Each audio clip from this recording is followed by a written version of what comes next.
Lou Lamoriello has done it, baby. He has just cucked the Rangers, the Canadiens, and the Toronto Maple Leafs. Now, excuse me for my language, but I did want to go out there and talk about this signing one more time, because we had made a few videos already about this player before his inevitable signing with the New York Islanders. Today we are talking about the newest Isles forward Maxim Tsyplakov, who, if you've been paying attention to the YouTube channel, you should already know who he is. Because when it comes to Tsyplakov, the newest New York Islanders signee, via Ethan Sears from the New York Post this afternoon, he's a guy whom you should be paying attention to because he very well could make an impact. It all depends on how well he translates. So, let's go over the profile one last time for Islanders fans who have not gotten the scoop yet. Maxim Tsyplakov is a 25-year-old, 6'3", 190-pound left-handed right winger, signed by the Isles to a one-year ELC. If you wanted to go out there and read the presser on the Isles website, Tsyplakov, 25, scored 47 points, 31 goals, and 16 assists in 65 games last season with Moscow Spartak in the KHL. He posted career highs in goals, assists, and points while finishing 4th overall in KHL goal scoring. Tsyplakov had 6 power play goals and 4 short-handed goals. His 145 hits last season ranked 3rd amongst KHL forwards and 6th amongst all KHL skaters. At 6'3", 190 pounds, Tsyplakov played the last 7 seasons with Spartak, totaling 63 goals and 58 assists for 121 points in 327 KHL games. He's added 7 points in 27 career playoff games. So it's not really a lot here, you're just kind of getting the numbers and all that, but it does go out there and spell some of the more noteworthy statistics about Tsyplakov and his play. This season, he was an absolute beast in both power play and short-handed situations. I mean, the fact that he had 10 non-even strength goals on the power play and penalty kill, that's kind of nuts. And he was one of the top goal scorers in the KHL because of it. Not to mention his physical presence, he can go out there and lay the body. And when you have a guy who is a good combination of goal scoring and physical play, it really opens the door to the possibilities that you can use him in your lineup. It's kind of why this entire profile was being scouted at so heavily. We had the Canadiens, the Leafs. At earlier times, there was rumor the Bruins and the Red Wings were also in here as well. So the fact that we just had rumors from a few days ago saying, yeah, Montreal, Toronto, they are in it. They want this guy. Only for it to be revealed that the Islanders ultimately ended up signing him. Yeah, it's kind of frustrating for those other teams, but there's some good reason why it's the Isles here and not the others. Let's go back over to the article here published by Ethan Sears on the New York Post. The Islanders' interest in Maxim Tsyplakov dated back 2 to 3 months, and lead European scout Jim Paliafido had been in touch with Tsyplakov's camp regularly since then. So, turns out the Isles did have themselves a foot in the door already, continuously talking to this guy, trying to get him on their radar, and the article even says there were a whole bunch of other teams involved in this process. They wanted to get this guy, the Rangers included, and it even says on the bottom here, the Maple Leafs and the Canadiens were 2 out of the other teams that were interested in him. The Toronto Maple Leafs ended up meeting him in February reportedly, and Sportsnet's Elliot Friedman mentioned that Montreal had interest in a recent episode too.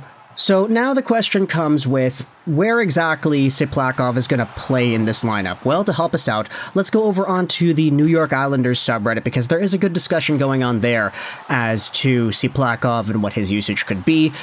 A lot of fans are happy about this, which is not surprising. I mean, it's always nice to get the guy that a lot of teams are going out there and coveting. One of the comments here says, goodbye Cal Clutterbuck and Matt Martin. Hopefully, though, it's not another Jan Kovaer situation.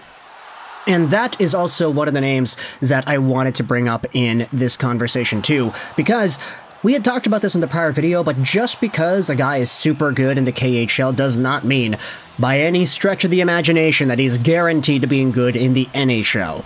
Sometimes you have KHL guys that just are not good enough to be NHL players. I mean, we'll do this again, just in case y'all Islanders fans did not see this the first time, but if you go over to KHL goal scoring, yes, Tsyplakov was one of the top guys, but if you take a look at the top guy, I mean, it was Reed Boucher. Not the best name out there. Tsyplakov barely had more goals than Jordan Wheel, whom a lot of people remember him as a guy that wasn't really too great. So just because you're a top point producer in the KHL does not mean you will be in the NHL, but it is nice to take these swings. because at the end of the day, the AHL, or the KHL, excuse me, is one of the best leagues in the world, and it's definitely filled with talent in that capacity. Sometimes you'll get an Andrei Kuzmenko, a Kirill Kaprizov, or an Artemi Panarin. But other times you'll end up with a Simashev, a Jan Kover, who is a guy that the Islanders had a few years ago. I was actually super on the Jan Kover train back when that guy was a free agent, but he wasn't anything for New York. Like, he had stayed in the AHL, didn't even do much over there. It was a pretty bad stint that he had. And I do find it kind of funny how literally 6 years later, after Jan Kover went over to the Islanders, we're still kind of talking about it as a reference point. Like, yeah, this is one of the guys that didn't work out. So hopefully Tsyplakov has more success than that. Hopefully he has more of an Andrei Kuzmenko-like stint rather than the others. I will say, because his playstyle is a lot more physical, it's a lot more in your face, and he's able to score goals at will, it seems, maybe this will be a much better transition into North America than some of the other KHL guys, because the bigger ice surface allows more offensive flexibility because you have less pressure, more time, more room to move, more time to think and breathe, and so it becomes a little easier for these guys to create offense and do their thing, and so heading over into the NHL, the limited space, makes it a lot more difficult. But for Maxim Tsyplakov, you could debate that the smaller ice surface would actually help him in that respect. Okay, it's tighter, so he's able to hit guys more. It's more condensed, so he's able to drive to the net easier. Like, there are arguments that would make this a lot more of a translatable prospect than some of the other KHL phenoms. But, of course, I mean, you still have to take it with a grain of salt. I mean, Nikolai Goldobin was one of the guys that had outscored Maxim Tsyplakov in goals this season in the KHL, and a guy like Goldie definitely did not have any NHL projectability after an extended development period with the Canucks and the Sharks. So, Islanders fans, let me know your thoughts in the comment section below.